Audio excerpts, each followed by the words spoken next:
vamos concluir, é preferível, para depois termos uma pequena pausa e depois, se quiserem continuar para o concerto, não vamos demorar-vos muito tempo, sobretudo porque temos estado a ouvir coisas interessantes e não vale a pena dizermos coisas desinteressantes, mas eu só tenho, antes de passar as palavras finais para o representante do ISTA, e eu, enquanto estou aqui, que sou aqui um pouco elemento de ligação, gostava de chamar a atenção primeiro para um aspecto muito prático.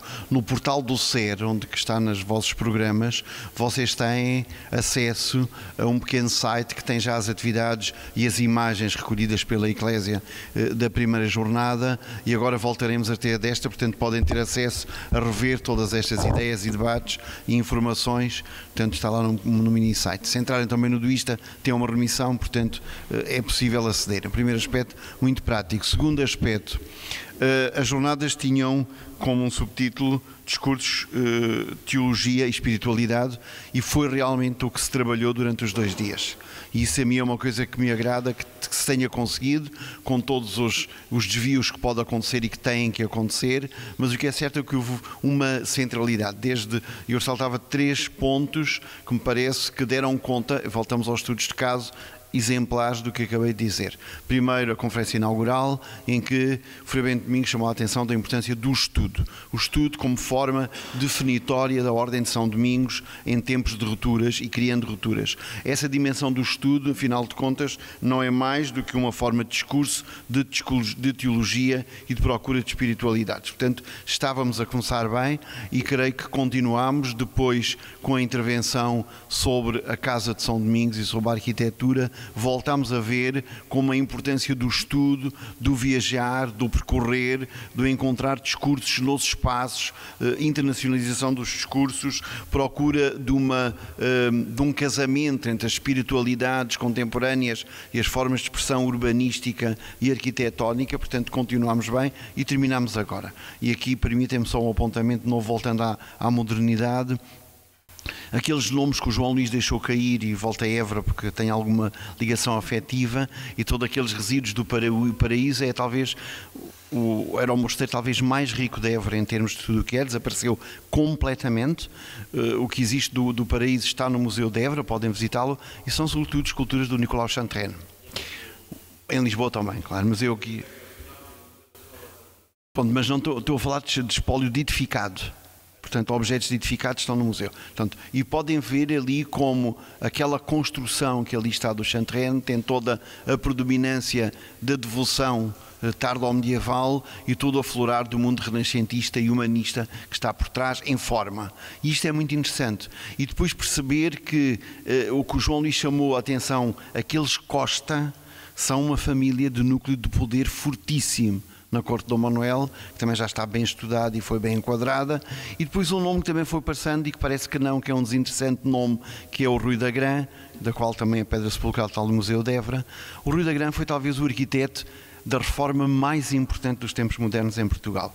Atirem-me as pedras se quiserem, que foi a reforma dos forais.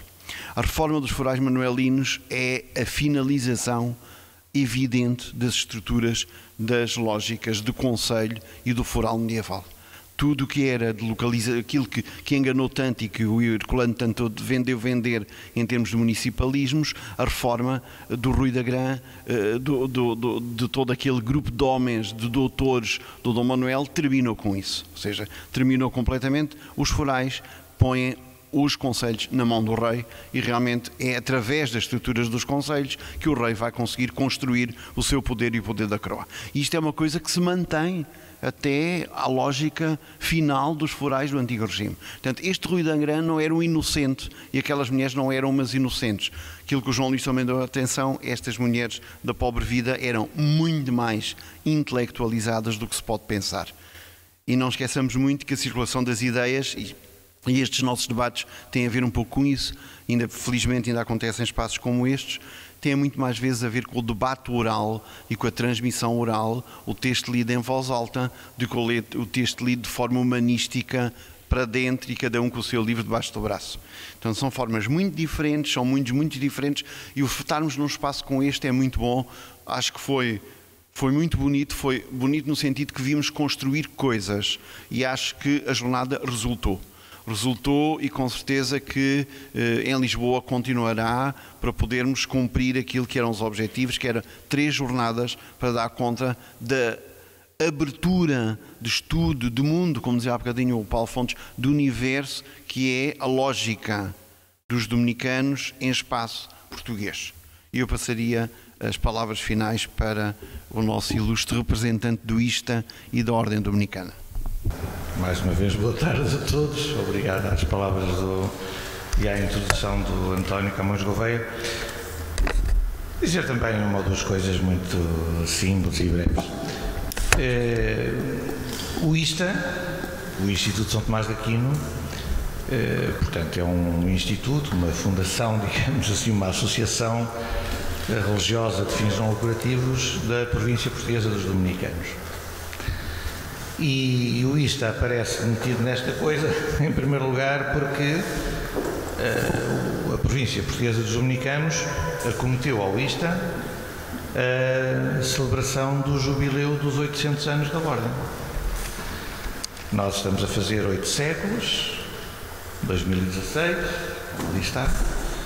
E, portanto, foi nessa medida que o ISTA, penso o ISTA tem bastantes membros, frades e não só, tem investigadores, amigos, ex-dominicanos que estão ligados a nós, no Instituto, e nós pensámos de maneira simples, não muito pretenciosa, até porque também não teríamos grandes possibilidades de fazer de outra maneira, procurámos elencar meia dúzia de coisas que constituíssem um programa de celebração do jubileu, que é o que vocês têm neste folheto aqui. Aqui na parte central estão aqui as atividades principais da celebração do jubileu, que tem diversas vertentes.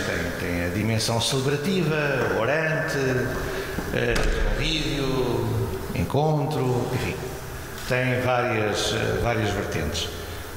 Mas pareceu-nos desde o princípio que uma vertente muito importante, já que estamos a celebrar 800 anos de história, uma vertente muito importante era olhar para a história dos 8 séculos dos dominicanos em Portugal. Porque nos outros lugares, também os dominicanos de outros lugares estão a fazer isso nos seus lugares. Nós, no ISTA, reconhecemos imediatamente que não temos capacidade para nos lançarmos a uma obra, uma empreitada destas. Nós temos uma tradição recente de pessoas que se interessaram muito pela história.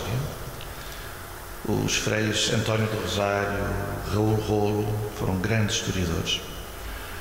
Depois deles, o frei José Augusto Mourão, que esteve à frente do ISTA há bastantes anos, deu também um impulso muito grande ao estudo da história do dominicanismo em Portugal e associou a si, e ele próprio se juntou a muitos historiadores, muitos deles ligados à Academia de História, e portanto fizeram-se congressos, encontros muito importantes.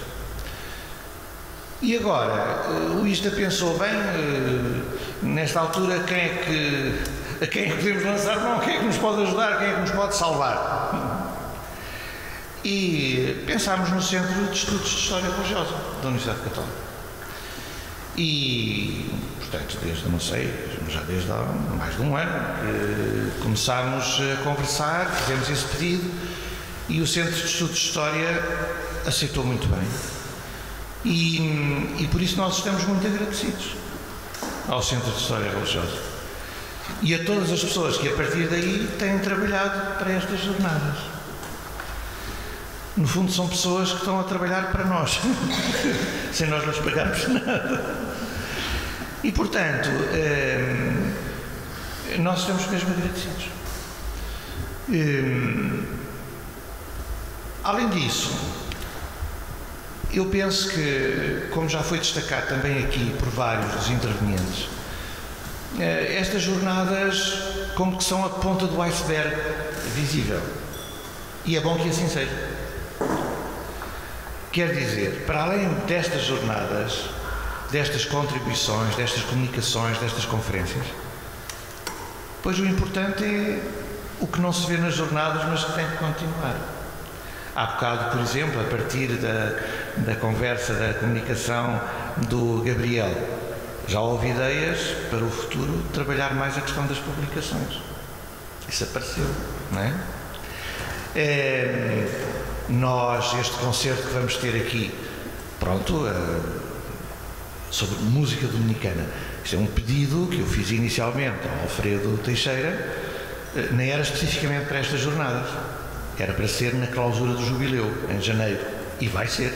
Portanto, o que eles hoje vão fazê-lo também, talvez de maneira mais enriquecida, em janeiro, na clausura do jubileu, quando vier o Mestre da Ordem a Portugal. Portanto, há muita outra coisa que está para além das jornadas. E eu vou dar já um exemplo, um outro muito importante, muito importante. Nas jornadas de Aveiro, uma das várias, 3, 4 conclusões muito importantes, uma delas foi a de que era imprescindível reabilitar e abrir ao público o arquivo histórico dominicano português.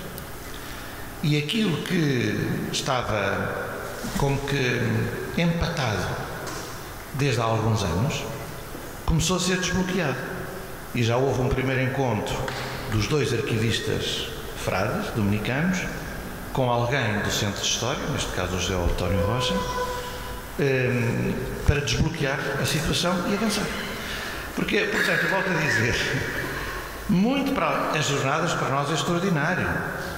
E se nós pudermos, como temos conversado, e já tem sido pedido, pelo menos aos que intervieram em Aveiro, se nós pudermos, no fim das 3 jornadas, publicar tudo isto para nós é muito importante. E para isso arranjaremos financiamento. Para um novo convento é capaz de ser mais complicado, mas para isso a gente arranja.